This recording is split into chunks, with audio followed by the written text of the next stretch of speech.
Hi friends, Kate బెకిన్స్లే హీరోయిన్గా నటించిన stolen girl ఈ సినిమా ఎలా ఉందో ఇప్పుడు చూద్దాం. మరీన్ ఒక ముస్లిం వ్యక్తిని లవ్ చేసి పెళ్లి చేసుకుంటుంది అమెరికాలో. అయితే వాళ్ళిద్దరికీ విడాకులు అవుతాయి. భర్త కూతుర్ని కలవడానికి వీల్లేదని కోర్టు ఉత్తర్వులు జారీ చేస్తుంది. అప్పుడప్పుడు చూడడానికి మాత్రం పర్మిషన్ ఇస్తుంది. అలా ఒకసారి వచ్చిన భర్త కూతుర్ని వదిలి వెళ్ళలేక బాధపడతాడు. అయితే మౌరిన్ ఓ రోజు షాపింగ్ మాల్కి వెళ్తుంది. అక్కడ సడన్ గా 3-4 ఏళ్లున్న ఆమె కూతురు కనపడకుండా పోతుంది. ఎవరు కిడ్నాప్ చేశారో తెలియదు. తన కూతురు కోసం ఎన్నో ఏళ్లు వెతుకుతూ తిరుగుతూ ఉంటుంది. ఆమె కూతురు పేరు అమీనా.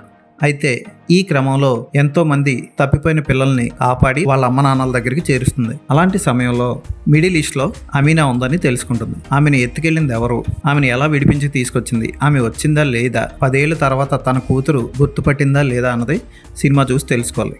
కేట్ బెకిన్స్లే మరీ ఎండిపోయినట్టు ఉంటుంది సినిమాలో.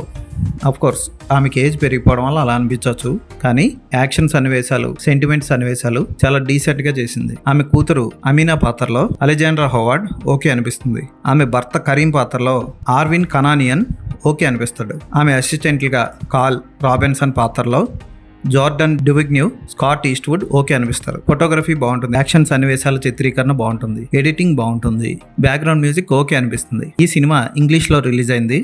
ఇండియాలో త్వరలో జియో హాట్స్టార్, ఎయిర్టెల్ స్ట్రీమ్లో విడుదల కాబోతుంది. ఈ సినిమాకి నేను ఇచ్చే రేటింగ్ 3/5.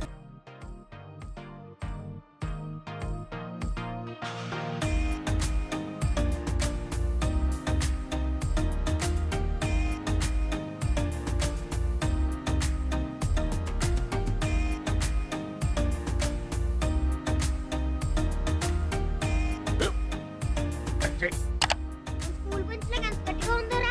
కొట్రా కొట్టు, పర్లేదు కొట్టు. అబ్బా చైన్ పెట్టేసింది బాబాయ్. ఆ, నీకు నొప్పి ఏంటి? ఆ, నువ్వు కొడతావా? కమా బిట్ మీ. వద్దు బాబాయ్. వాడిని నేను కొట్టడం లేదమ్మా, వాడినే నన్ను కొట్టమంటున్నాను. ఆ. నువ్వేం కంగారు పడక్కర్లేదు. అడుగుతావేంటి?